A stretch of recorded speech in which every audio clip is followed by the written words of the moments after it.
qui est sur une colline. Vous voyez, pour partir, là, il y a plusieurs voies. Hein. Et Si on prend un cas clair à terme, quitter ici, aller à Saint-Jean, vous pouvez faire le chemin, vous pouvez aller directement ou bien vous pouvez décider même de passer par les deux plateaux, sortir par la Riviera, même par aller tourner par aller New York, et tout ça, aller, et puis revenir. revenir. Ça dépend de vous. Ça dépend voilà. de vous. D'accord. Et ce dépend de vous là, c'est ça qui fait votre choix. Et c'est là que notre intervenant, dans la logique, voit que ce choix qu'il fait, c'est ça qui est en fait ce qu'il retrouve. Alors, est-ce que tu peux prendre une voie plus rapide? Oui, tu peux faire le choix de la voie plus rapide. Et le choix de la voie plus rapide, c'est le questionnement permanent du fait d'assumer constamment ce qui représente le devoir de l'être humain. Quel est mon devoir envers mon prochain? Quel est mon devoir envers ma famille? Quel est mon devoir envers ma nation? Quel est mon devoir envers tout? Et si je m'efforce de réaliser ces devoirs, alors je suis sur la ligne droite. Mais quand je dis, quel est mon droit? Qu'est-ce que ma femme doit me donner? Non, c'est toi qui dois préparer. C'est toi qui dois faire ci. Alors là, on pose les germes d'un destin difficile. Des querelles qui ne finissent pas. Donc, pour répondre à notre question du jour, c'est oui, l'homme peut être maître de son destin. Oui, et droit et devoir sont les deux éléments qui participent à la construction de ce destin positivement ou négativement. Non, moi, la réponse est de savoir, est-ce que l'homme est maître de son destin ou bien peut être? C'est-à-dire quand nous naissons, nous sommes maîtres de notre destin ou bien ce sont les circonstances qui font que nous nous approchons. L'homme peut être maître de son destin. Il peut même donner une orientation à son destin.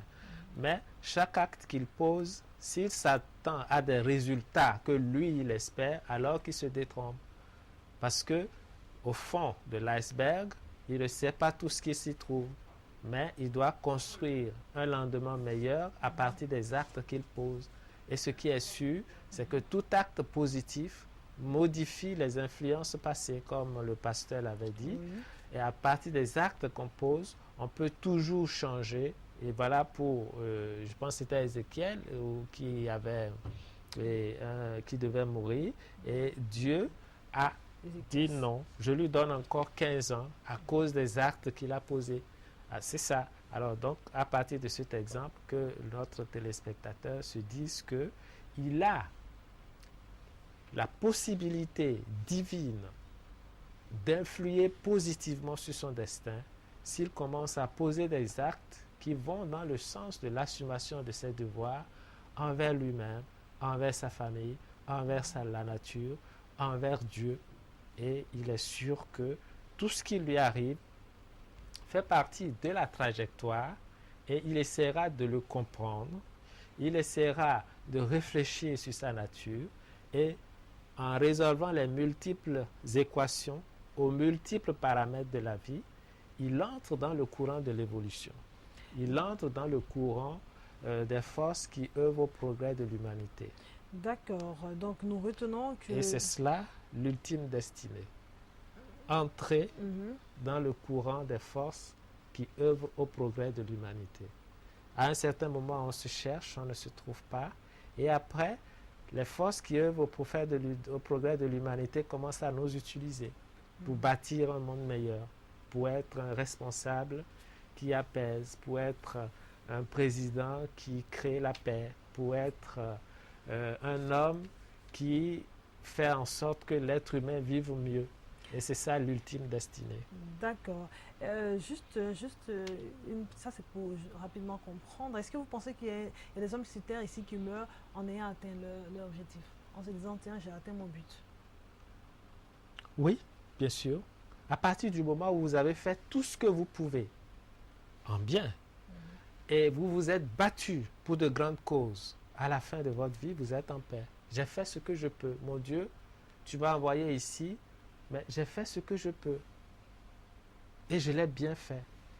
Si vous êtes conscient, au moment où vous partez, peut-être pendant une maladie, mais si c'est au cours d'un accident que vous partez brutalement comme ça, à quel moment vous aurez à dire, tiens, je suis parti, je m'en vais peut-être en ayant atteint mon objectif. On meurt tellement de façon brusque. Faisons en sorte que ce type d'accident n'arrive pas et ça fera partie de notre destinée. Donc, voilà. Alors, on va rapidement laisser les contacts. Quand on prend un thème, bon, je pense qu'on va se retrouver. Pour ceux qui veulent en savoir plus, apprendre.